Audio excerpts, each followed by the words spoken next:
Welcome to the first edition of the Nahar Jeeto Bookathon, presented in association with the Raisoni Foundation. I'm Shreya Kar, and in this session, we are going to explore the book Launch Your Life to the Next Level by Krishna Dhandas. A step-by-step guide that cultivates an improvement mindset, this book helps you shape your life afresh. Launch Your Life to the Next Level is a beacon of light for those who are keen to make a steady, sure, and successful rise in life.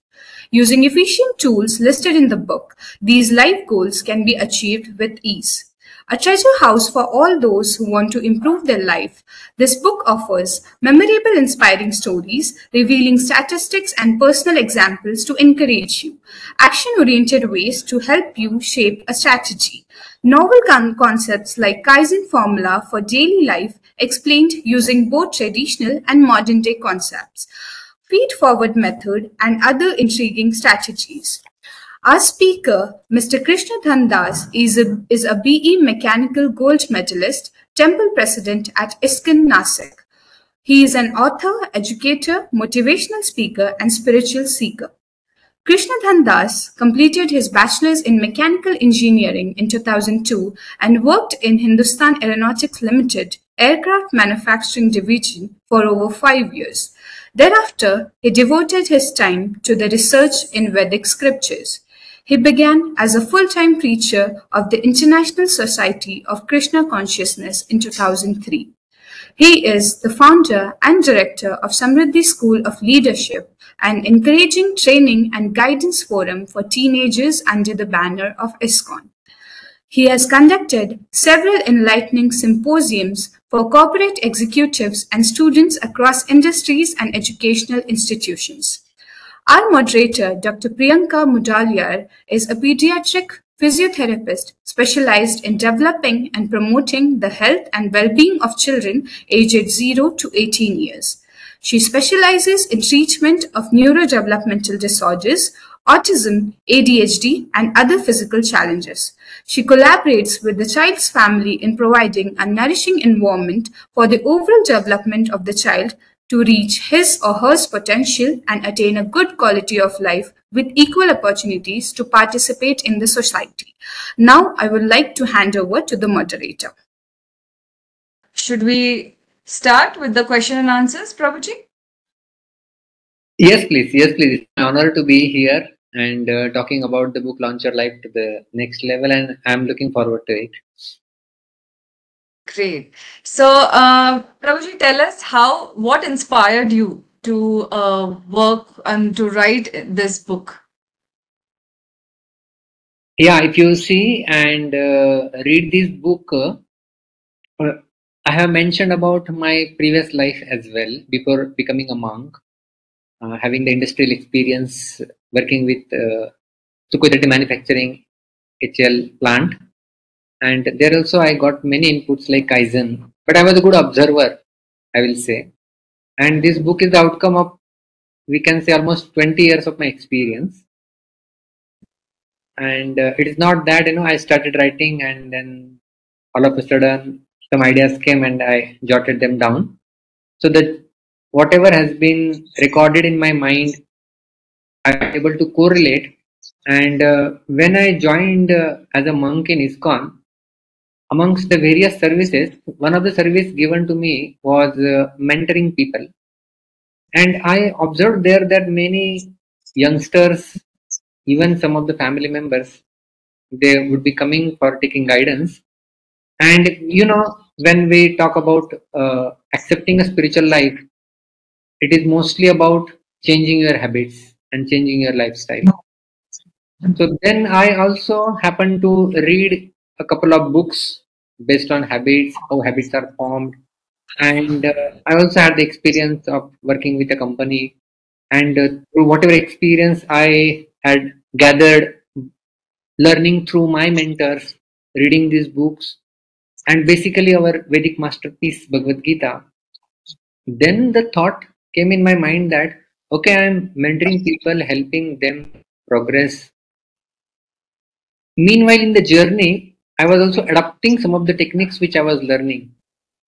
And then later I thought, how many people I can reach, So better jot them down, because some of the problems are universal. So at least universal problems can be tackled when we have things available in a book format and which can reach far and wide.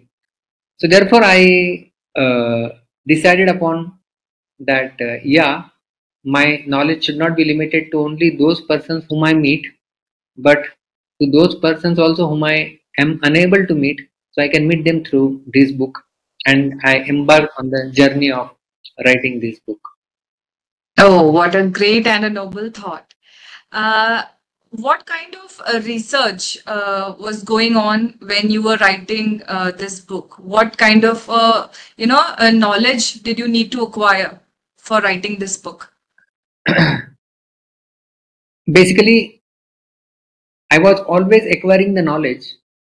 So this is not something you acquire the knowledge and then share the knowledge, but you are acquiring the knowledge, implementing the techniques, and then you thought of sharing it. So it is the other way around. I don't have to research and then present. I had already started researching and already started applying some of the techniques, and I just thought of sharing them. But obviously, Okay. in the journey, I read a lot of books, and I met a lot of people, and because of them, actually, if you read the big acknowledgement section and the bibliography, the reference books I have mentioned, there are quite a few in number. So I had gone through all of them, and I have practically implemented myself as well. So these techniques, some seems simple, but they are time tested. Just to give an example, uh, like when we have a habit to form, then instead of explaining to some persons, how the habits are formed, I would study all the science of habits. I would start implementing myself first. Okay, how much time does it take to form a habit? You must have learned in psychology. Many people say, some people say that it takes 21 days. Some say it takes 60 days to form a habit, like that, like that. Yeah. Many case studies are there, and there is no solid answer to this. Through my research, I came to know, but it takes a sufficient amount of time. Basically, 21 days minimum, we can say. So I was Yeah. also trying to form some of the new habits. Let us say walking. I was very irregular in my habit of walking. So I applied some of the techniques, and then my habit was regularized, and I started reaping the benefits of walking. So then I thought of, yeah, now is the right time that I share with the people this wisdom, because these techniques really work. Okay. While reading the came across the word Kaizen. Now, Kaizen is a corporate term. So, how have you related this in terms of life? Yeah, Kaizen is a corporate term. It's a Japanese word, by the way, and Toyota Production System. It was invented in Japan. It's a Japanese word, and after Hiroshima Nagasaki episode, Japanese were going down, and they wanted to evolve. And today we see them as a developed economy from various perspectives. So, what made it special? So, what made it special was this Kaizen technique. So, I was mesmerized by it. I studied about this technique during my academics while pursuing my engineering to some extent. But moreover, when I was working in HAL, that time we conducted many of the Kaizen events, and I could see that when the Kaizen event is implemented, the cycle time of production was reducing, and the things were becoming more and more cleaner. The atmosphere was becoming like user friendly to operate. So many positive changes were happening, and that too within a couple of days. So I almost participated into 2025 events like that when the Sukhoi manufacturing project was about to be launched in HL Nasik division. So that time I participated, and I was like amazed by seeing the benefits of implementing Kaizen at a corporate level. But then when I joined the monastery, and some people asked me, why have you resigned and you have become a monk now? So I say I was a mechanical engineer before, and now I become a life engineer, so dealing with life. So this Kaizen term, basically it is broken down into two words, Kai and Zen. Kai means continuous and Zen means improvement. So it's a continuous improvement process.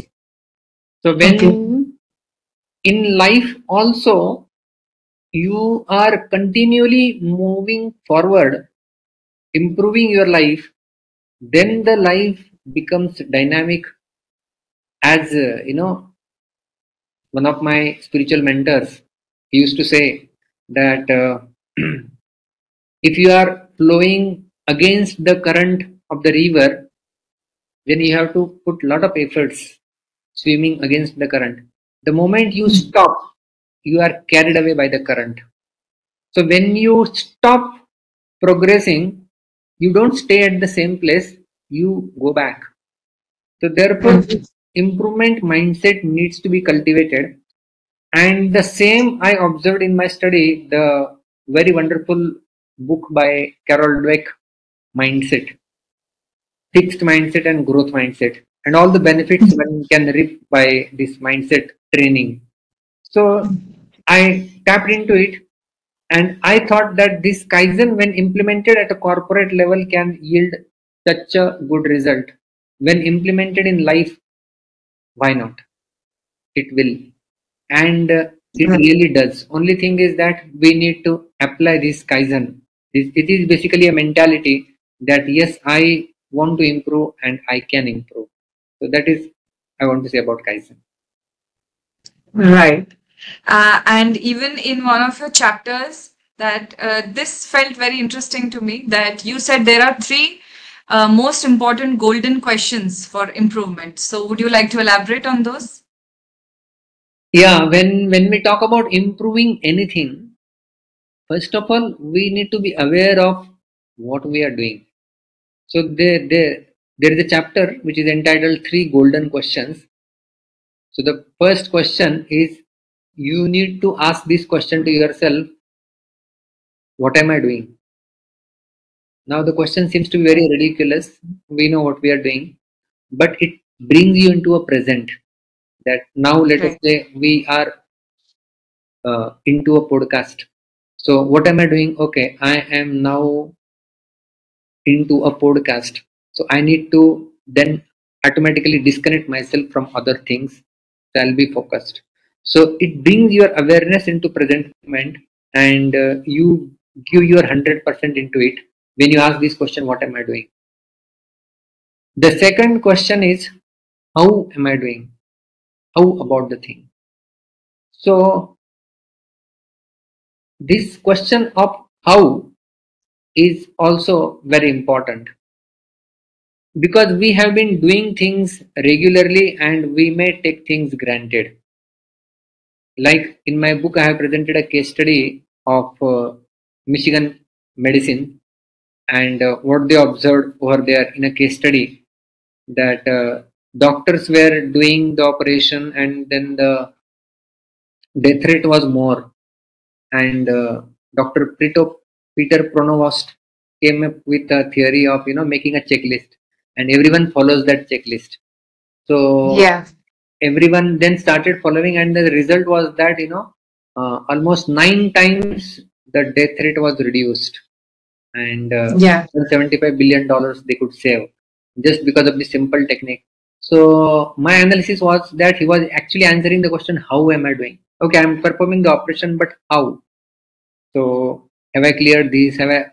So Checklist Manifesto is a very wonderful book written by Dr. Atul Gawande based on this Peter Pronovost technique of checklist. Oh, So how we are doing things matters most. And then right. the third important question is why am I doing ultimately, right? So when we ask this question of why, then actually everything falls in place. And I have mentioned 2 3 case studies, and one of the simple example I can mention is about when John F. Kennedy, the then president of United States, he went into a NASA office and he inquired a janitor, "What are you doing?" And he replied, "No." He could have said, "I'm just sweeping the floor." But he replied, I am helping in the mission of making man land on moon. That was his reply. So such a powerful why he has got when he was working there in NASA. So Yeah. when we have a strong why am I doing this? Then you can overcome all the obstacles and barriers in your life. I have mentioned the example of Lata Khare also in the book, and the interested persons can read the book and find out that example. So why we are doing this is a golden question. And like when you drive a car, it has a steering wheel with three spokes, you know. So similarly, when while performing any work, we get distracted. So steering wheel is the wheel which brings our vehicle on track when it is off the track. So similarly, when in life we are off the track, getting distracted by some of the things, forgetting the main mission of life, then we need to always bring in this steering wheel of three golden questions having these three spokes. What am I doing? How am I doing? And why am I doing? So when you answer these three questions, you automatically come in line with your original goal or come on track, and then you can move swiftly. So therefore I entitled them as golden, with golden questions. There is a lot of gold in them when we try to Yeah. answer. And in my book, I have practically demonstrated through various case studies and practical examples, like the story of Advaita, you might have read, timetable. So I just asked him to answer this question, what am I doing? And he was a better timetable manager in his life. So answering these questions really helps us a lot. Yeah. And after these three questions, when we talk about the tools, like now that we know that, how to come back on track and what are the things that we need to ask ourselves to come back on track. So I also came across a very interesting story about Milo of the Croton. So it is personally so inspiring for me, and I didn't know this, and I'm a physiotherapist, and I didn't know how this progressive weight training came into picture. So, but I would like to hear it from you. Yeah. When I read the story for the first time, I was also awestruck. That's such a wonderful story. This person Milo, uh,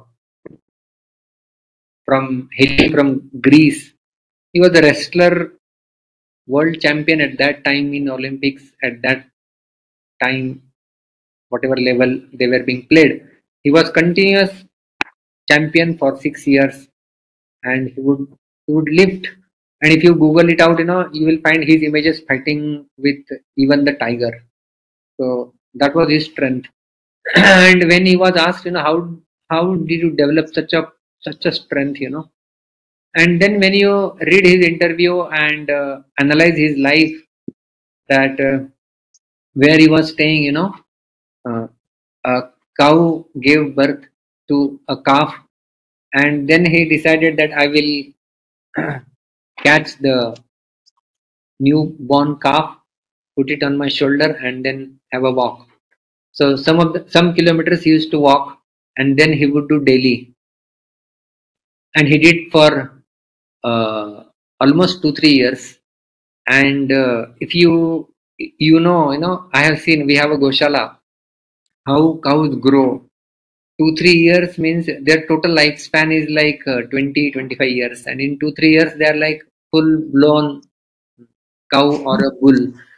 So we started with a newborn calf, putting the calf on the shoulders and taking a walk. So basically, he started very small. The second thing was, because the calf was also gaining some weight, but it was like unnoticeable. Maybe few grams or kilograms might be the increase or rise in the weight, but that went unnoticed, because as we see, we have also seen babies, their growth goes unnoticed to the parents. So, but actually the weight was increasing, maybe few grams or maybe few kilograms, whatever. But The second principle which we learn is the incremental gain, increments, small increments. And interestingly, he did that consistently for 2-3 years daily. It was not that, today is the calf's birthday, let us have a stroll, go with the calf. No. So that was not occasional or out of, some sprint motivation. No. So that was his regular routine, and he would do that. So when I read that, I started to derive some of the principles of bodybuilding, and the same can be applied to any skill when we want to develop. That we have to start very small. There has to be some increment daily, and you consistently do for more number of days. I have one of, and I started into it then. One of my friends who is into financial investments, uh, I I have this hobby of meeting different people of different fields, and uh, how I can learn their experience and correlate my field of work with their work. So he also told me that in a investment field also, you can certainly start small. Let us say investing 500 rupees every month. And in fact, he gave me the whole calculation also, and I have presented it in my book, and all the credit I have given to him. That after Yes. number of years, if you consistently do that, you won't believe you will get crores of rupees.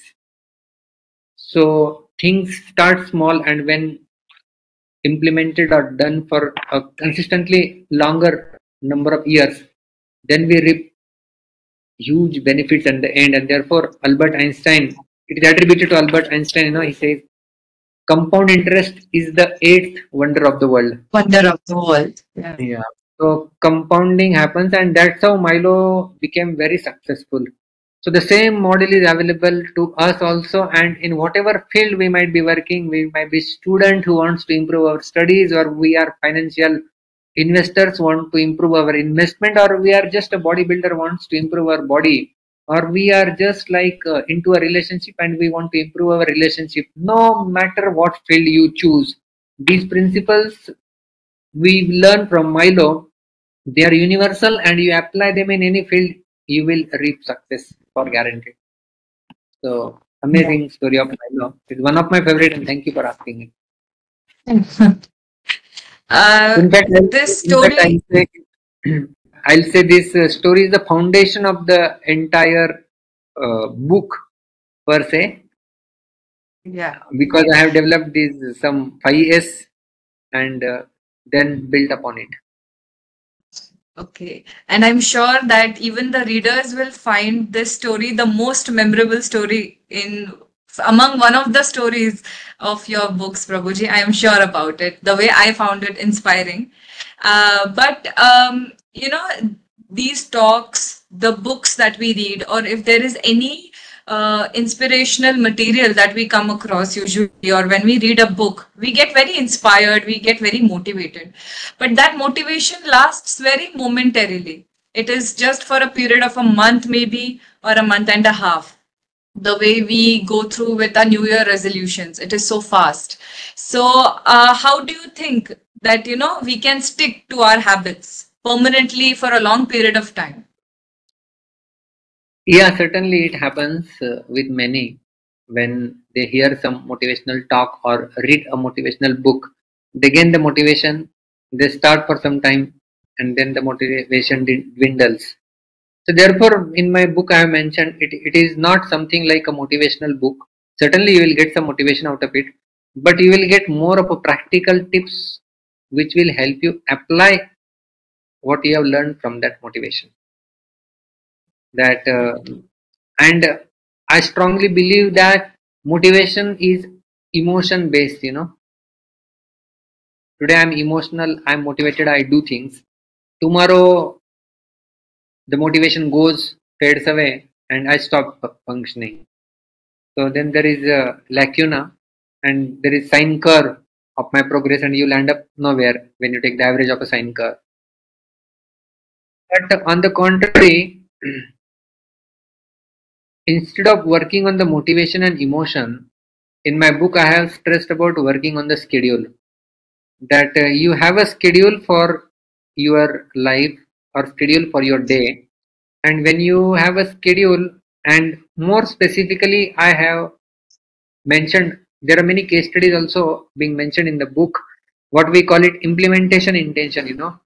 Let us say today you get a lot of motivation, you hear some of the motivational talk about importance of doing yoga, and you decide that tomorrow I'm going to get up and do yoga. So next day morning when you get up, the motivation has already gone to a level of 50%. Mind is rebellious. Why get up so early in the morning? And then, okay, anyway, I don't have a yoga mat. Where will I do yoga? There is raining outside and I don't know. So you go again, sleep down. And your whole resolution has turned into a dissolution then. But implementation intention, what is being talked about, and many psychologists, they approve it. The fact that DTP, the date, time and place thing. That okay, today is 11th of June. So tomorrow, 12th of June, this is date, time at 6 a.m. in the morning, and also place in my balcony. I will be doing yoga. So today only before going to sleep, I write down this implementation intention, and the date is known, tomorrow time is known. I'll set up the alarm clock accordingly and I'll do yoga in the balcony. Means the balcony has to be clean today. The yoga mat has to be prepared and kept ready. So when tomorrow everything is ready, I'll just get up and I know where I'm going to go. I know what I'm going to do, and I also know why I'm doing this. So all your 3 golden questions are answered, and it is damn sure that you will hit the ground and go and do yoga. So that is the thing actually. Instead of working on just emotion and motivation, which are like steroids when we take from externally into our system, but working on schedules and having a proper time plan for your activities is like the internal immunity which we develop, so that we don't fall sick only, and there is no need of steroids then. So that is how it works. Wow, what a wonderful example.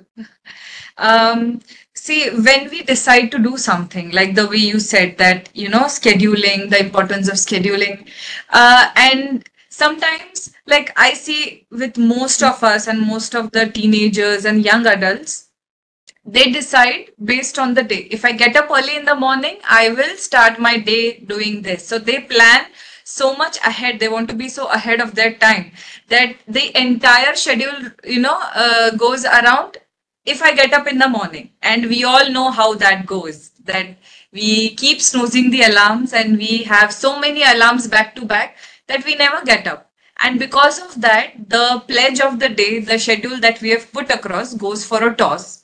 So, without any willpower of getting up and then no power to follow through the day, we have decided. How can your book help us with these day-to-day small struggles? Yeah, so the small struggles, as you mentioned, the word itself, small struggles, they need to be solved in very small ways, not in a very big way and doing something very sensational, which is glamorized today. Okay, do it at a smaller scale first of all. The first thing regarding this, let us say, take the example of getting up early in the morning and making a schedule. So the first and the foremost is your why. Why you want to get up. If that is clear, then only, as they say, in motivation circle, purpose is the best alarm clock.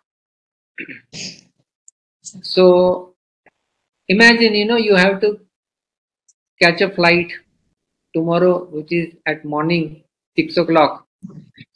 Then ultimately you are going to get up maybe by 3 o'clock, 3:30, because 1 hour check-in and travel from your place to airport and everything included. So you are damn sure that you are going to get up, because that why is clear, you want to catch the flight. So it is important task. So not understanding the importance of the task and not prioritizing it leads to procrastination. So therefore, why has to be very clear first, why you want to get up. Second thing is like we need to start it very small, that if you are getting up at, let us say, 8 o'clock in the morning and you want to develop the habit of getting up early in the morning, then start with 7:50, 10 minutes. 10 minutes getting up earlier is not a very big deal, and do that for 15 days, then again 10 minutes, 7:40, like that, like that, like that. If you go slowly, slowly, slowly, you can be into a habit of getting up early in the morning. And I know many of my friends, as I mentioned, in the spiritual circles, you need to change some habits, and one of the habits is getting up early in the morning. And I find students that do not gel up with it very easily. I know one of my students, Chinmay, who used to get up at 8 o'clock in the morning, but after 1 year of strict regime training and developing a habit, whatever is mentioned in the book, obviously under some guidance, now he without fail gets up at 4:30 every single day. He is now placed into IT Wow. and earning a huge amount of money as well. And if you see, there are so many persons, who get up early in the morning. We need to learn from them. Narendra Modi ji, the Honorable Prime Minister, he gets up early in the morning, and we have Amitabh Bachchan, he gets up early in the morning. From the film industry, from the sport industry, we have Kohli and Dhoni, those people getting up early in the morning. From corporate sector, we have Tim Cook, Apple CEO, he gets up early in the morning. So learning from these examples should motivate. We should have our own strategy, our why clear, and make a good implementation intention what you are going to do the next day, and start small. When you do this, then certainly you can change the habit of getting up early, for example, but all the habits can be changed with this simple formula. Okay. Um, so how can the readers measure this progress? Like you said, small improvements can lead to bigger changes in our life, and we have to start small. So I would want the readers to know that how can they measure their progress or their improvements taught in your book. If you carefully see, at the end of every chapter of my book, at the end there is an exercise, because I don't leave you just read the book. I want readers to not only read the book, but immediate action plan is given. If you want to start small on a particular area, then write down the area and what small measure you are going to take, you have to write down. And if someone just follows that protocol, and measuring becomes very easy. Just now what example I gave of getting up early in the morning, like 8 o'clock and then 7:50 and then 7:40. So obviously, if you follow the regime for 15 days, 15 days, 15 days like that, and 10 minutes coming down over a period of year, you will observe that yeah, you are getting up early. So that itself is a measure. In Srimad Bhagavatam, one of the Vedic masterpiece, it is being mentioned that anughasam, with every morsel we eat, we can feel that I'm getting some satisfaction, I'm getting some strength in my body, right? Because when we fast, and after the fasting, when we eat, after every morsel we eat, we have the thing, that confidence and experience that yes, I'm getting some strength. So we get satisfaction, we get strength, and third is we immediately get nourishment. So as we can measure these three things immediately after eating, similarly, whatever kind of habit you implement, it is basically very small to implement. Like I have explained through the example of Stephen Guise, and who has now become a bestseller author of the book Mini Habits. That he was also very reluctant to go to gym. Who will go 1 hour of gymming and all that stuff. So he started doing one push-up every day. He said, one push-up only every day. So then one push-up, continue that, and it takes a few seconds hardly. So it gave the momentum to his life, and then he started doing 2, 3, slowly he was doing more number of push-ups. So instead of keeping a target of these many push-ups or this much time I will spend in the gym. Rather, we can start with very small and measure that, keep it progressive. And as I said, instead of a sinusoidal graph, when you take the average, it is almost zero. But when the graph is progressing, then the area under the graph is more, and we can always measure that. So Yeah. there are various tools of measurement also available, like like I had the hobby of memorizing one slok of Gita every day. So we have a calendar of 30 days. When I would memorize, I would just tick. So tick, tick, tick. So it was not just a tick, tick, tick on a particular day, but it was giving me a motivation. Oh, I could accomplish this much, and I have to go ahead. So at the end of the month, when I count all those ticks, and even if I have missed once, I have made the rule that not missing it twice. So at the end of the month, there is a measurement available that out of 31 days, I could memorize 29 slokas, because I have to memorize one every single day. So like that, at the end of the month, we can always take a measurement. And I say this as Sihavalokan. Sihavalokan is the term you must have observed. Siha is the lion. And when the lion moves in the forest, the lion continuously looks back from which spot the lion has started, and continuously also looks ahead where it wants to go. So similarly, we should also measure our life, where I was and where I want to go. So when we have this measurement, then automatically our life will be aligned to the goal. I'm not saying that you will make progress just by this avlokan, but at least it will align. You will not get distracted. And once you implement the techniques given in the book, then you will progress also faster in the direction of your goal. So this measurement is Right. very, very useful. Wow, thank you so much for such a practical guide in measuring, because most of the time we don't know where we are going, and all the hard work that we are is like we are just dumping it to the ground without knowing till what depth have we filled it. So it gives us with a sense of anxiety, and it leaves us very empty. So this method and this unique aspect of your book, definitely I found it very interesting and very important for all of us to know, which will keep us on track and which also keeps us hopeful, which is so important.